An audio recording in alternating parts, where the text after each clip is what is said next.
All right, well, good morning. I'm fresh off sabbatical, and I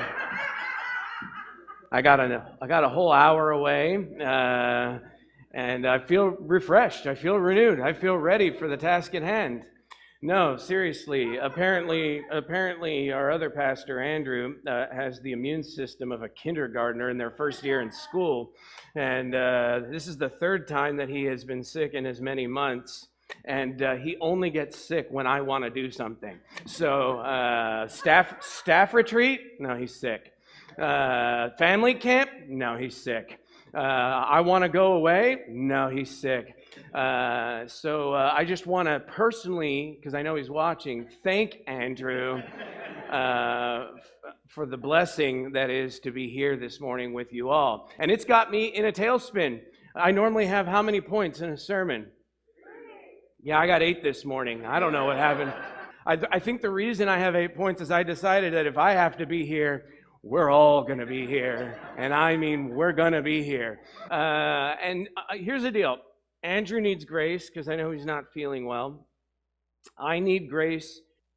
24 hours notice is not a lot of runway. When you have 24 hours, you fantasize about a lot of ideas about how to pull this off. You're like, it could be worship and communion morning, or you think to yourself, we could show Toy Story and talk about the spiritual implications of being abandoned. I just find all kinds of ways to patch this mother up. So I'm going to do a standalone sermon. And what I have been asking God is, what do you want me to say? Or more accurately, what do you want to say? In this room, we have people who consider themselves Christians and people who do not. In this room, we have people who have been following Jesus for a long time and people who have been following Jesus only for a little while. In this room, we have people who have really good things going on in their lives right now. And in this room, we have people that are experiencing unspeakable pain. So what topic? What word can take all of those varying intersections and bring them together to the same place at the same time? So we're going to talk about grace. Grace has been on my mind and my heart a lot. A good friend recently, the other night at dinner, reminded me that grace is unifying. That grace is startling. Webster's dictionary, Merriam-Webster defines grace as approval or favor. That somehow falls short of what we know as Christians.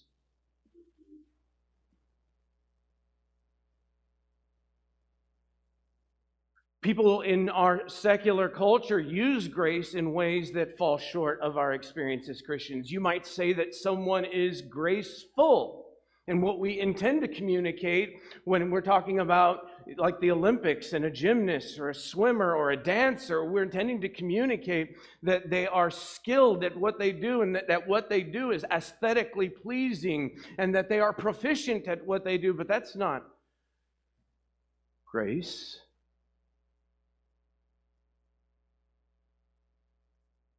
We talk about grace as a noun. Somebody could give you something that you need or didn't expect. We also talk about grace as a verb, as though somebody forgives you. Which is it? Is it a noun or is it a verb? Now, we as Christians have defined the word grace using language that sounds like this. Grace is getting what we don't deserve. It is the giving of what is undeserved. It is distinguished from mercy, which is the withholding of what we do deserve. And so when we like grace a lot more because we're getting something. Unmerited favor is historically, traditionally, the way that we understand grace as Christians. But is that all it is? For that, we turn to the Scriptures.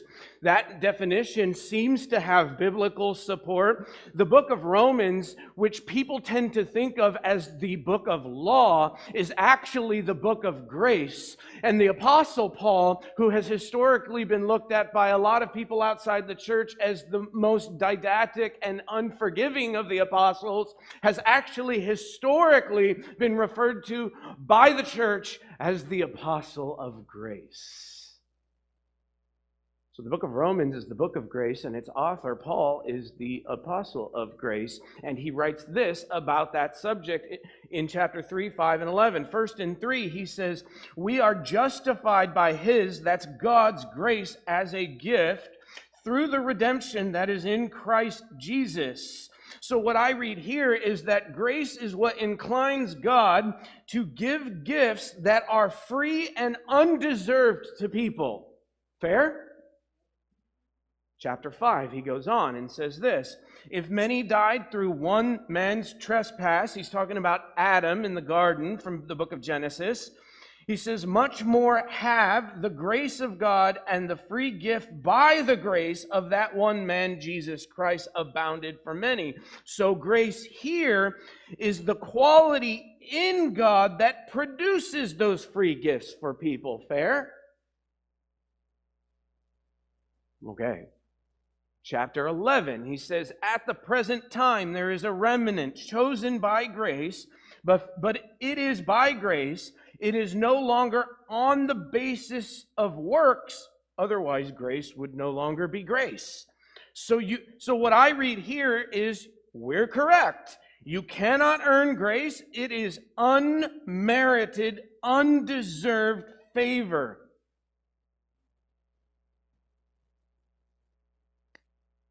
Now, that same apostle of grace, Paul, wrote another book. He wrote a lot of books. But he wrote a series of letters to a church in a city called Corinth, which was a very progressive city, a beach town, licentious in its orientation. And here's what he says to them about grace. 2 Corinthians chapter 9, he says, "God is able to make all grace abound to you, so that having all sufficiency in all things at all times, you may abound in every good work." Now, hold on a second. That seems to picture grace as a power or an influence for obedience. He goes on in chapter 12 and says this.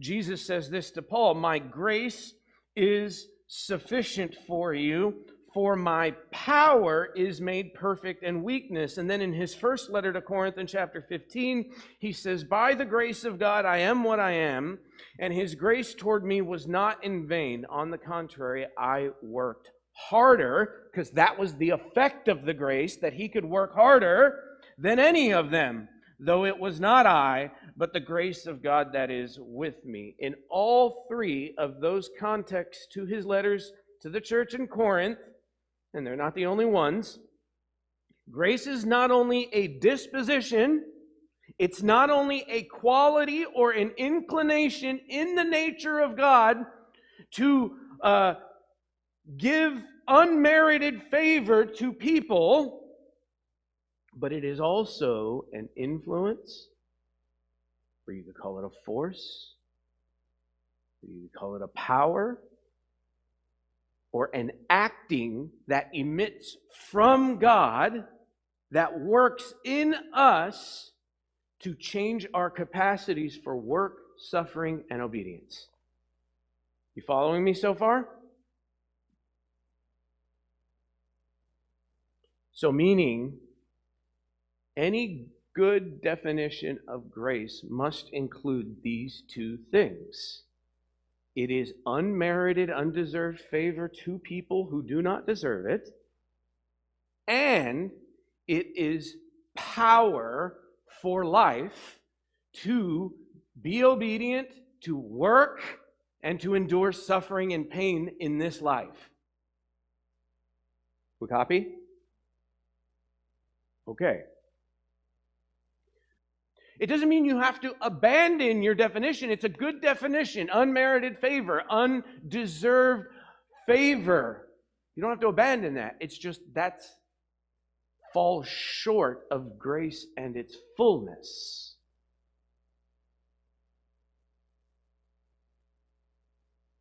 Because this, to me, is super encouraging.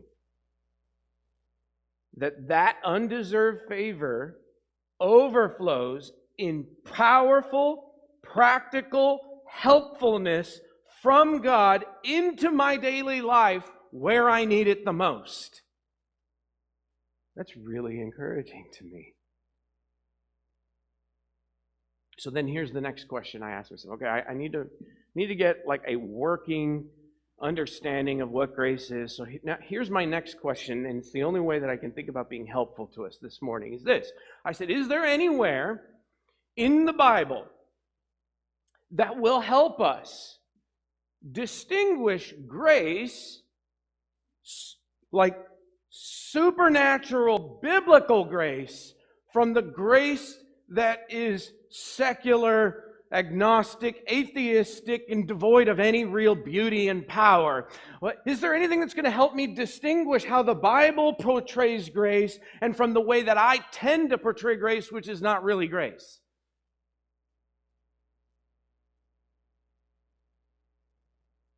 Maybe it's just generosity. You can be generous to people who deserve it. Maybe it's just, I call it grace, but it's actually just me being helpful. I can be helpful, but only to the people that I love.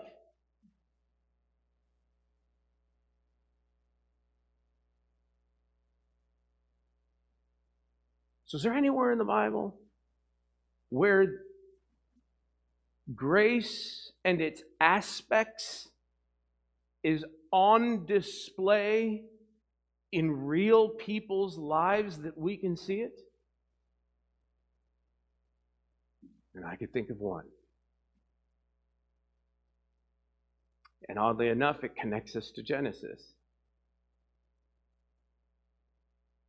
And so here's what I did. I went to that story in John chapter 4, and I counted the number of aspects, qualities of grace that I saw in that story. And I got 8. It doesn't mean it's exhaustive. It just means it's inclusive. All right. I'm going to read verse 7. I'm going to skip around, so bear with me, okay? Verse 7 starts as follows.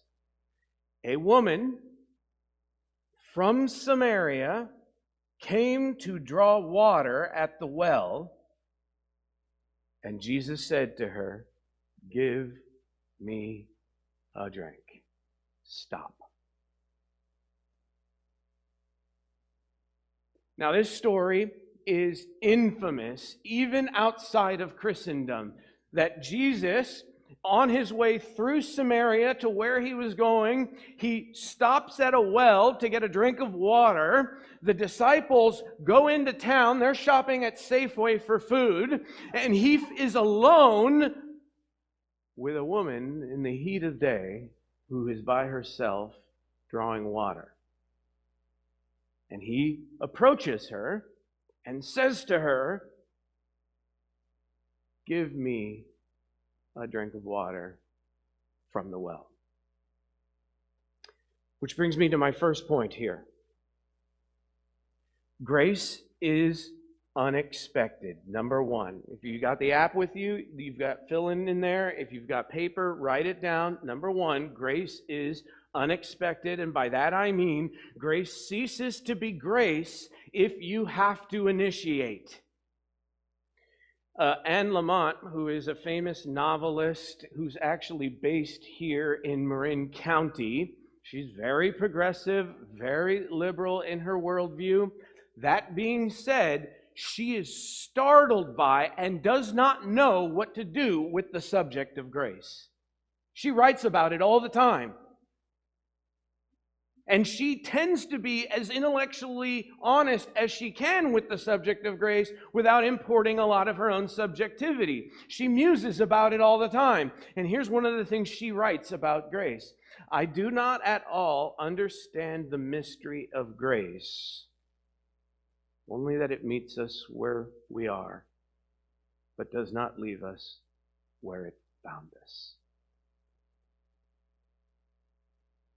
Oh, she's on to something. She's on to something. Because in this, what we have here happening in verse 7 is Jesus initiates abruptly into the everyday, average, ordinary life of this woman who does not expect to find grace at the well. She certainly has no idea who is speaking to her. Grace is not something that is come and get it. Grace is, let me come and give it to you. Because grace is everywhere. We just don't see it. We just don't acknowledge it. The University of Stanford just published a paper that said this: 73, now let this number blow your mind, 73% of all emerging scientists across all persuasions accept, believe, and encourage the idea of intelligent design. Because the longer science exists and the more science investigates, what it finds is our world is far too ordered and far too perfect and far too balanced for it to be random.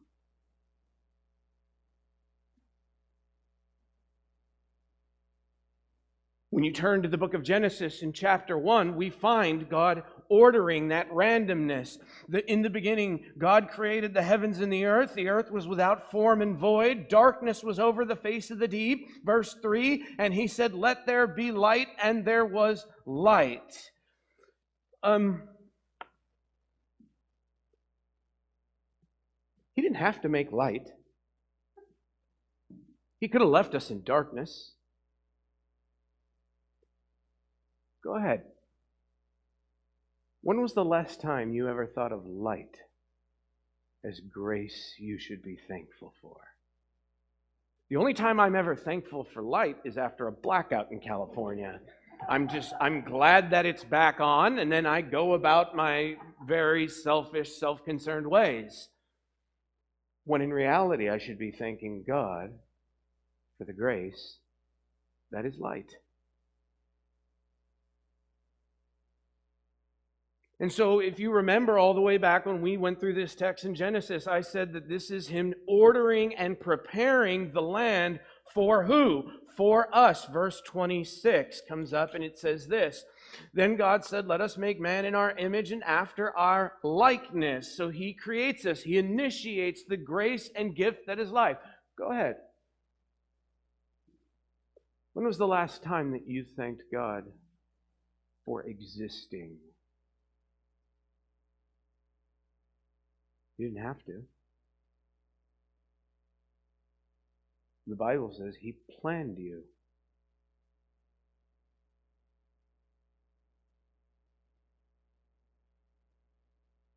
Now, why did He order the land? Why did He, there's a ton of things that He didn't have to do. Light. When was the last time you thanked God for breathing?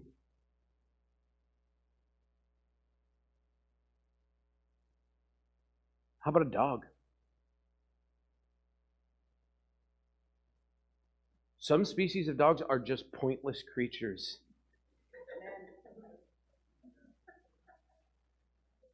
Meaning they serve almost no other reason in the created order than as a grace and a gift, as a good companion.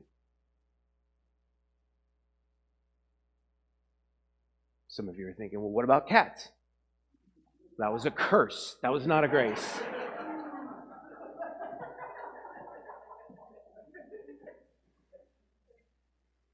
He makes them distinctly male and female, meaning gender. grace? Why not just a bunch of male robots? Or female robots? Why distinctly male and female?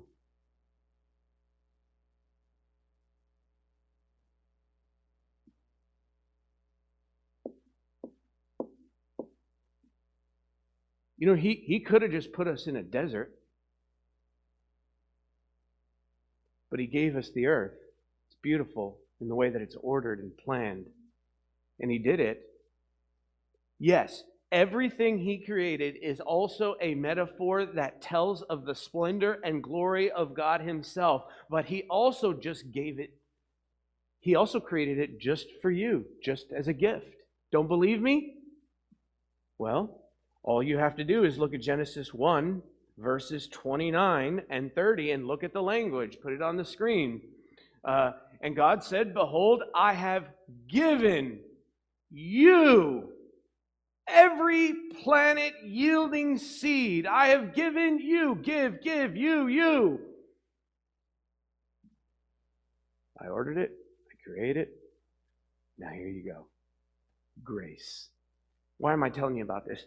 I'm telling you about this because grace is everywhere. We are so conditioned to the environment of grace that God has given us that we have become indifferent to it.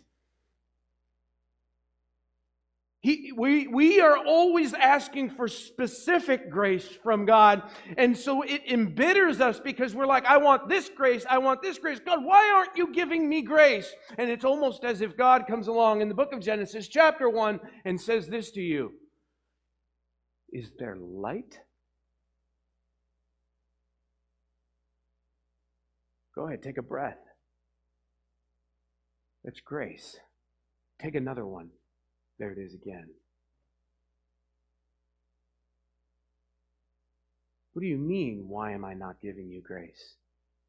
Have you become so immune to it, conditioned to it, that you no longer see it all around you? And then occasionally, sometimes, he breaks through graceless people and interrupts what we have been conditioned to. People are innately drawn to gracelessness. Every social media pariah is waiting to pounce on anyone's mistake at any time. A culture of gracelessness.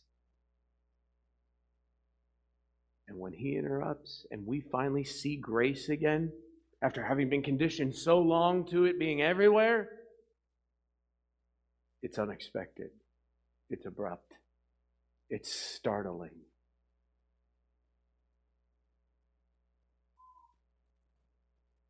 We image this aspect of grace, that grace is unexpected. So if grace unexpected is the first aspect, we image this aspect when we forgive people in a culture that is not forgiving.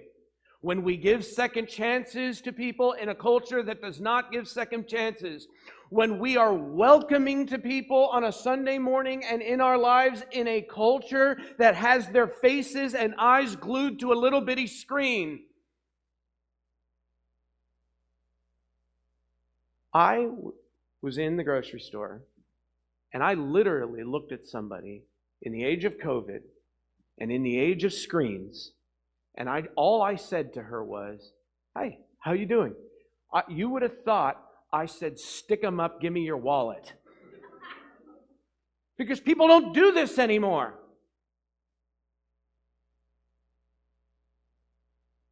Christians should.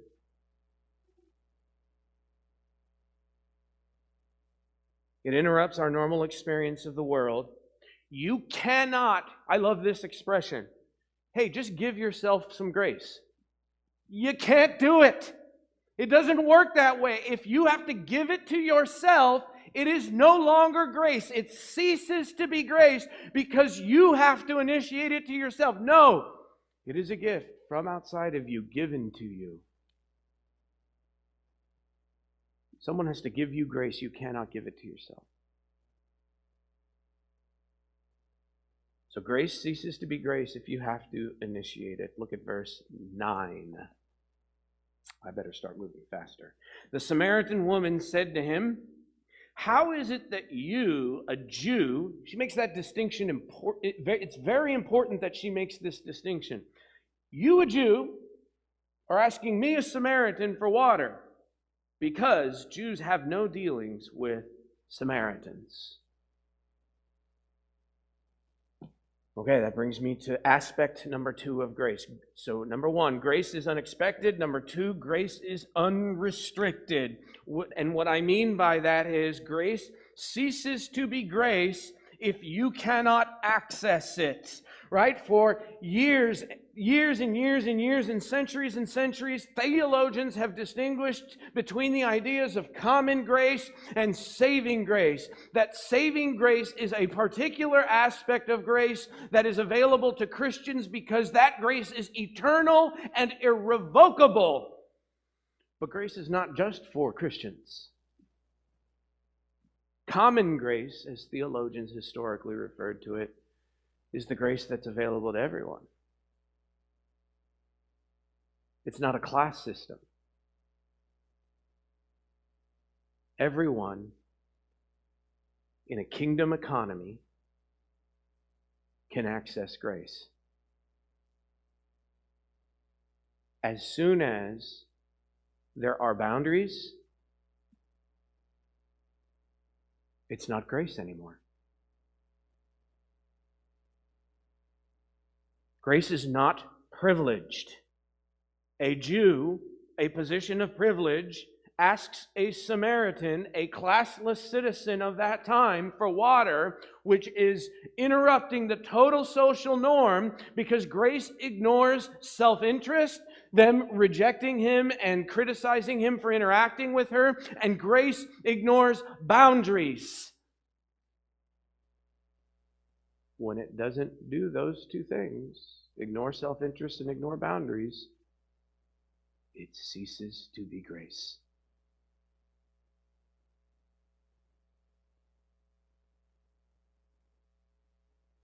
In fact, I would argue this: grace creates equity. We can all access it. We can all benefit from it. We are all changed by it. It creates the only real true equity this side of Eden. Great, when I am gracious to someone or someone is gracious to me, it creates equity. Gracelessness creates oppression. It keeps boundaries and self-interest intact. I'm only going to, and then it's not grace again. Martin Luther King Jr. has his own day. You know why? Because MLK changed the world with grace. He wrote this about grace: returning violence for violence multiplies violence, adding deeper darkness to a night already devoid of stars. You only need a heart full of grace.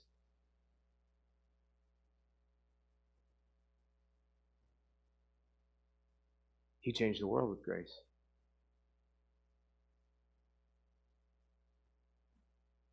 He was a Baptist pastor who changed the world with grace. We image this aspect of grace when we offer grace to those we love, but when we also offer grace to people who are really hard to love. Jesus answered her, "If you knew the gift of God and who it is that is saying to you, 'Give me a drink,' you would have asked him, and he would have given you living water." Aspect number 3, grace is unconditional. Grace ceases to be grace if you earned it. As soon as it's something that you earned, it's not grace anymore. It cannot be, because we just said that grace is unmerited. It is a gift. You can pray for it, you can ask for it, but you cannot take it, buy it, or earn it. You can just receive it. Isn't this what we're always doing? This when you read the language between the two of them, it's almost like she's saying at times, like, tell me how I can earn this water. Tell me how I can buy this water. Tell me the tools I need for this water. And he just keeps going back to, you can't. I have to give it to you.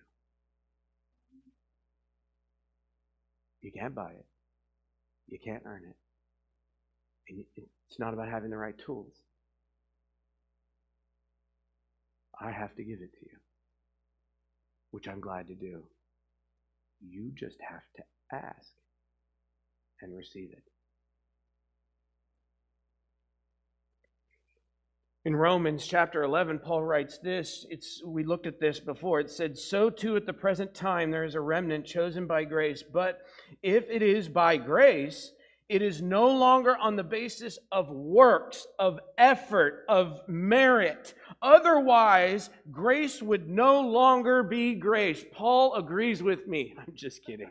I agree with Paul, okay? I agree with Paul. Grace is no longer grace if you were able to earn it.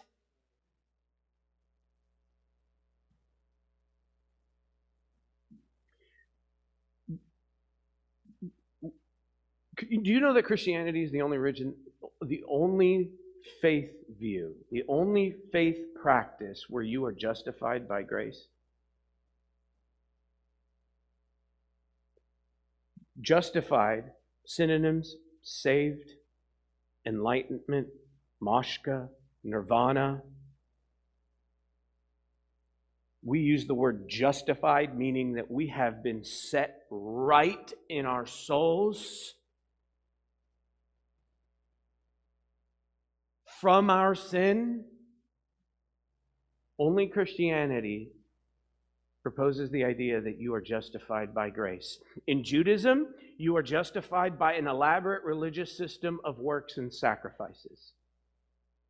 In Hinduism, you are justified, their word is moksha, through climbing through a caste system repeatedly until you get it right. In Buddhism, you are justified, or enlightenment, or nirvana, by a combination of dharma and karma, ethics, morals, obligation, and extinguishing all personal desire. Not in Christianity. Christianity sets our desires free rightly. It's not trying to extinguish them. Only in Christendom are you justified by grace. There's nothing for you to do, nothing for you to earn, nothing for you to achieve, nothing for you to die to inside, nothing for you. It is just grace. It's the only thing that bleeds. It's insane. It's an insane concept that I don't have anything to do, that I just have to receive grace. Johnny Cash wrote, I didn't put it on the screen, but he wrote this. It is illogical to believe that all paths lead to the same place, because they all have different means of arrival. One of them has to be right. If God is really God, He wants you to know who He is and to stop speculating about who He is.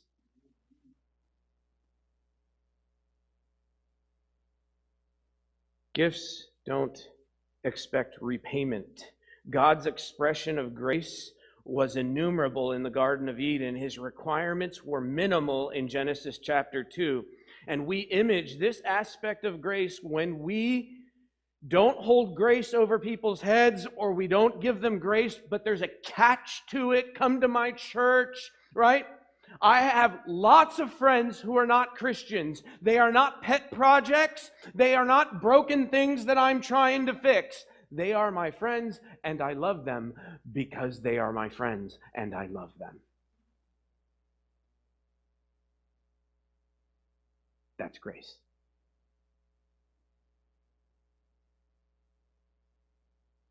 Number 4, verse 27. I'm going to skip ahead to verse 27. So remember, I told you the disciples were at the store while this is all going on. And in verse 27, when they come back from shopping for food in the town, it says that they came back and they marveled that he was talking to this woman, but none of them were like, what do you seek? Why are you talking with her? Because of these social norms that are being crossed, these boundaries that are being ignored between these two people groups. They were just astonished by what they saw. Verse 29, and she goes and says later, come see a man who told me all that I ever did. Listen, grace is unselfish. Grace ceases to be grace. Number 4, grace ceases to be grace if you don't share it. If it's just for you, it's not grace. These disciples saw Jesus repeatedly model grace over and over again, and then it would be grace that would fan to flame the existence of the early church and Christianity through a persecuted Rome. How's that possible? How does 12 rebels, 12 guys, in the most powerful empire in the history of that time, fan to flame the most powerful worldview in the history of the world, being martyred, persecuted, pursued, and killed? Grace.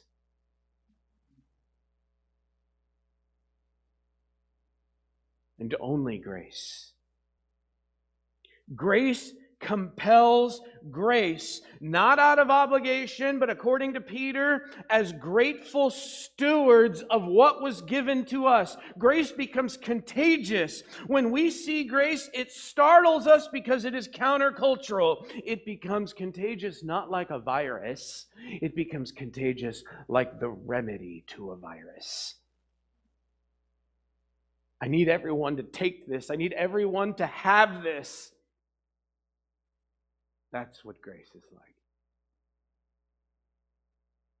We don't keep it to ourselves. It would be like finding out that the government has a cure to eliminate COVID and only gave it to themselves. How awful would that be?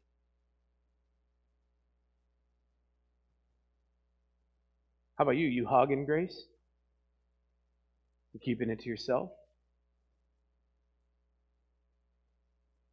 He came to the town of Samaria called Sychar, and near the field there Jacob had given his... Okay.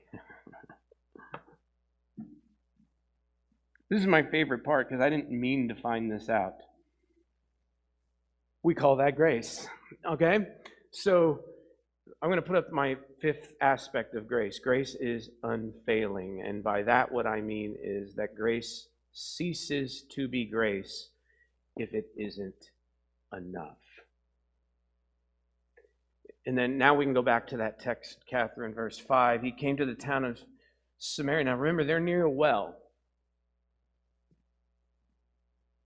There's a historical significance to this well. In fact, I just taught on it last Sunday, the historical significance that is behind this well. In verse 5, what we find is it's near a field that Jacob had given to his son Joseph. In verse 6, it says, Jacob's well was there. And it was about the 6th hour, which is about noon in the heat of day. Verse 11 says, the woman said to him, Sir, you have nothing to draw water with, and the well is deep. where do you get this living water you keep talking about? Verse 12, are you greater than our father Jacob? He gave us this well and drank from it himself, as did his sons and his livestock. And Jesus says to her, everyone who drinks of this water is just going to end up being thirsty again. But whoever drinks of the water that I will give will never be thirsty again.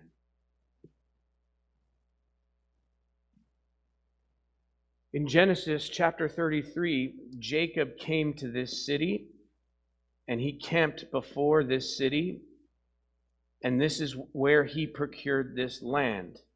In Genesis 48, it says, then Israel, now who's Israel? Who's Israel? That's Jacob, that's his new name. So Jacob says to Joseph in Genesis 48, because he's now ill and about to die, we're going to get to this story later in the Genesis narrative. He says, God will be with you and bring you again to the land of your fathers. I have given to you this land. Okay? So in other words, he procures it in Genesis 33. He gives it to his son Joseph in 48. And this well has been supplying water to God's people ever since. For thousands of years.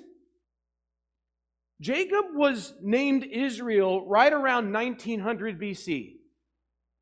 It was 50 years later that he gave that land to his son Joseph. So for 50 years, that well supplied water for him, his people, his family, his livestock, his friends, his relatives, and everyone else. And then he gives it to Joseph.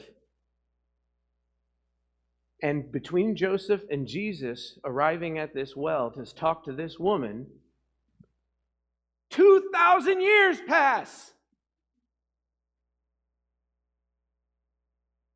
And it's still supplying water.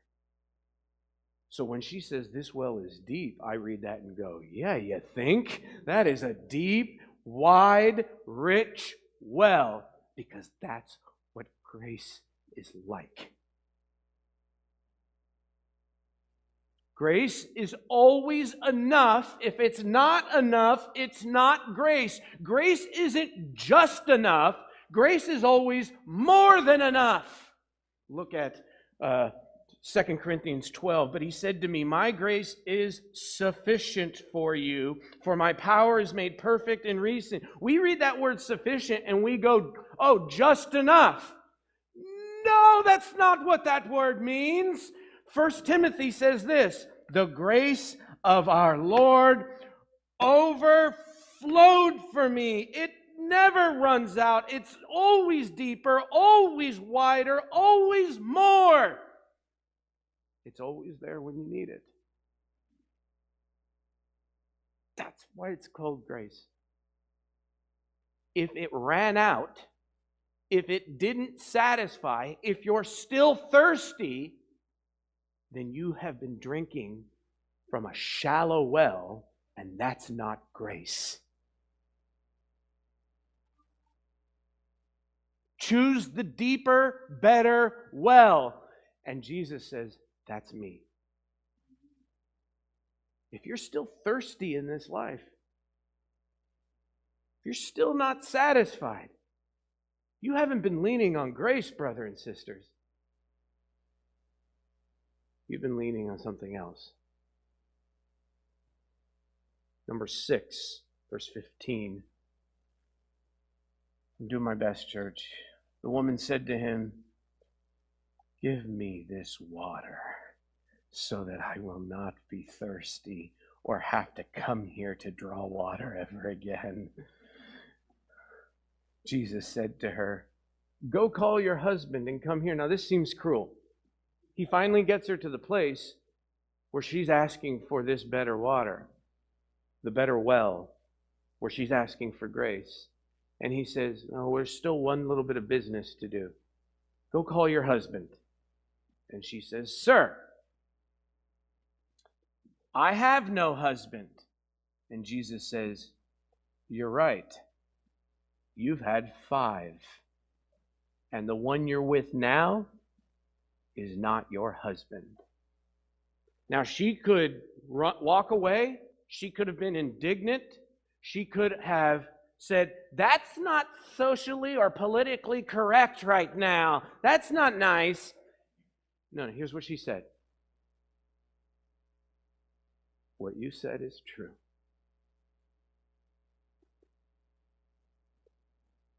Number 6, grace is undoing. Grace ceases to be grace if it doesn't change you. Bob Dylan wrote this: if you find it in your heart, can I be forgiven? Guess I owe you some kind of apology. I've escaped death so many times, I know I'm only living by the saving grace that is over me. And he is talking about the Christian God of the Bible. Our beloved folk singer is a Jesus worshiper. And what he's recognizing in this song is that he is a sinner, that he does do objectively wrong things. And no matter how much the culture tries to frame the conversation or change the ideas of what are right and wrong, Bob Dylan knows what this woman knows, which is God gets to decide, not me. Because my ideas of right and wrong, they change all the time. God is the same yesterday, today, and forever, the Bible says. The world hates the word sin. In American culture, we have substituted the term mistake for the terms wrong and sin. We're not sinners, America would like you to believe. We're just mistakers. How many times have we heard prominent leaders describe their extramarital affairs as mistakes? A mistake? A mistake is an accident. It was a willful act.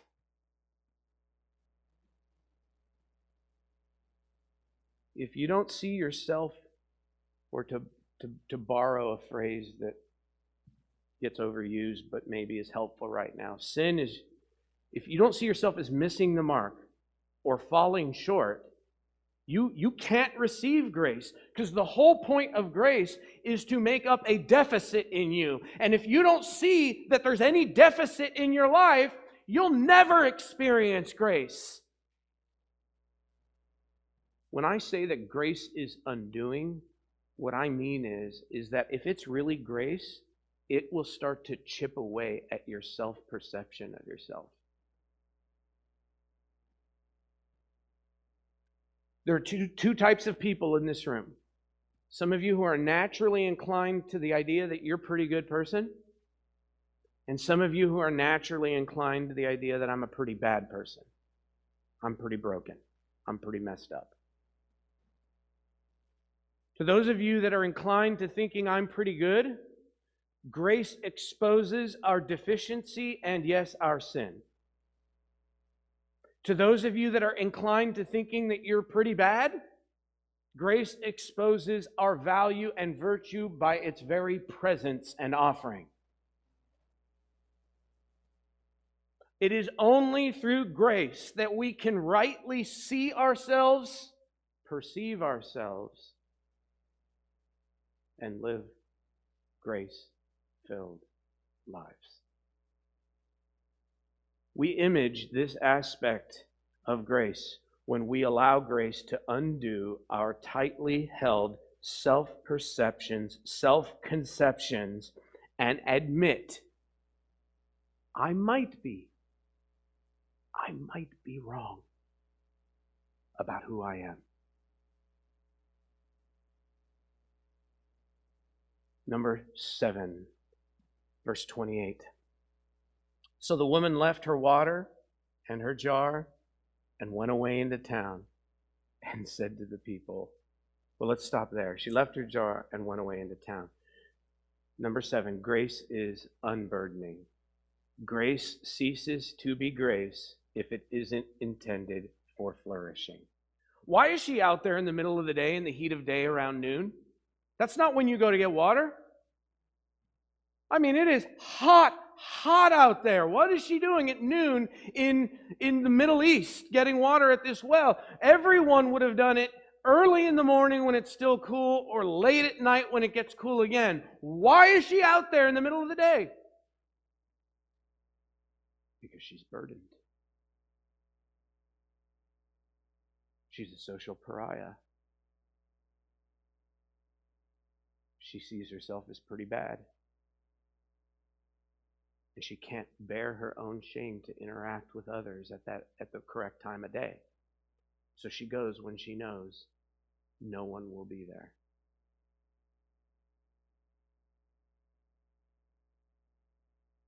She's burdened. And in this verse, when she lays down that water, those jars, it's like she is laying down those burdens for the first time in her life. 2 Thessalonians says this, "Now may the Lord Jesus Christ himself and God our Father, who loved us and gave us eternal comfort and good through grace," because grace is unburdening. And sometimes one of the ways that grace needs to remove our burdens can be hard. Discipline is grace. We resent it. But sometimes discipline, pain, and boundaries are a grace.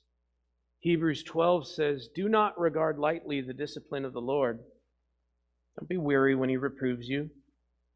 Don't you know that God only disciplines the one he loves?" And then he gives an example. He says, "It is for discipline that you have to endure." God is treating you as his kids. For what son or daughter does their father not discipline? Discipline is just for a short time, and he always disciplines us for our good.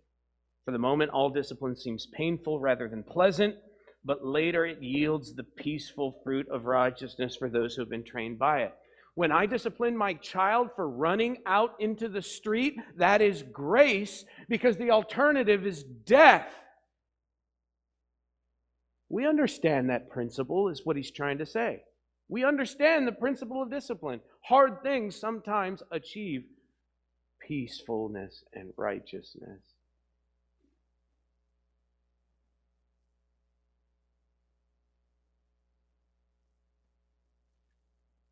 It's the most painful tattoo I've ever gotten.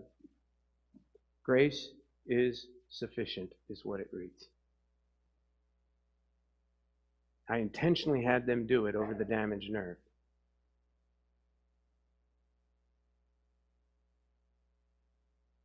Because I need to remember. I need to remember that when the pain takes my breath away, that it also gives me a gift. It changed who I am. It has made me kinder, softer, more empathetic with the people whom God has called me to serve and love.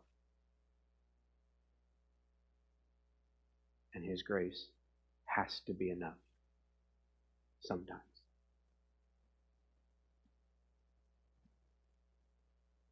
We image this aspect when we offer what is good for flourishing to others, not just what will make them happy. Because sometimes when you try and just make other people happy, you're burdening them. You're teaching them that the only way to navigate this world is to get what they want. And that's not flourishing. Happiness is a cheap substitute.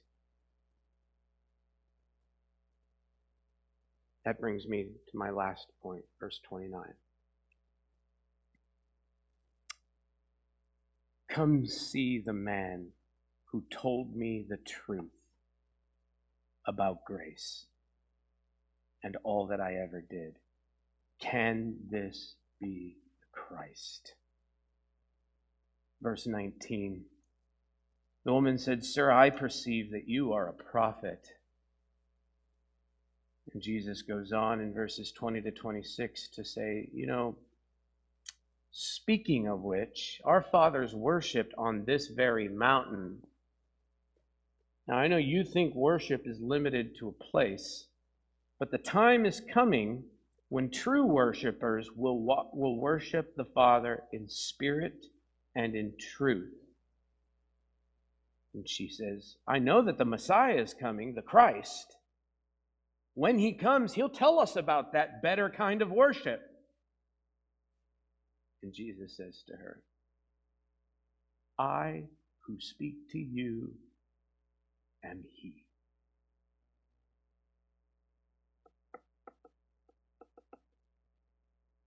The final aspect of grace I would like to point out is that grace is unnatural.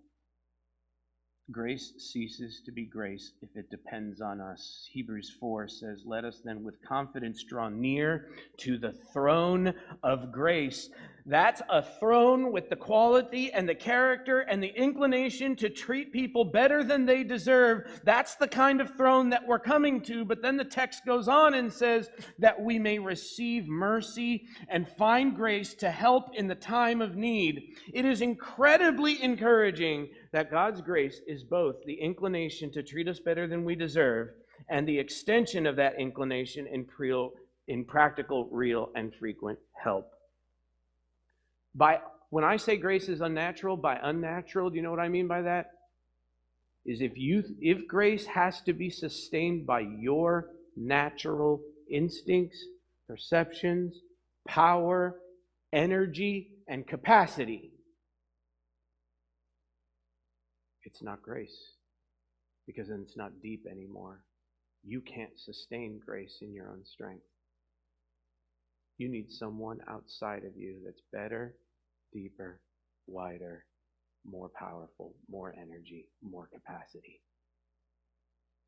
Grace cannot be a human enterprise by itself. Choose the deeper well. Now listen to me, church. Here's how I'm going to end. We can only choose to image aspects of grace. And by imaging these aspects of grace, we are imaging someone who is perfect with grace. John 1:16 says, from his fullness we have all received grace upon grace. 1 Peter says, after you have suffered a little while, the God of all grace will restore, confirm, strengthen, and establish you. And 2 Corinthians says, God is able to make all grace abound to you. And the reason for that is because grace is not just a verb. It's not simply a noun. Grace is a person.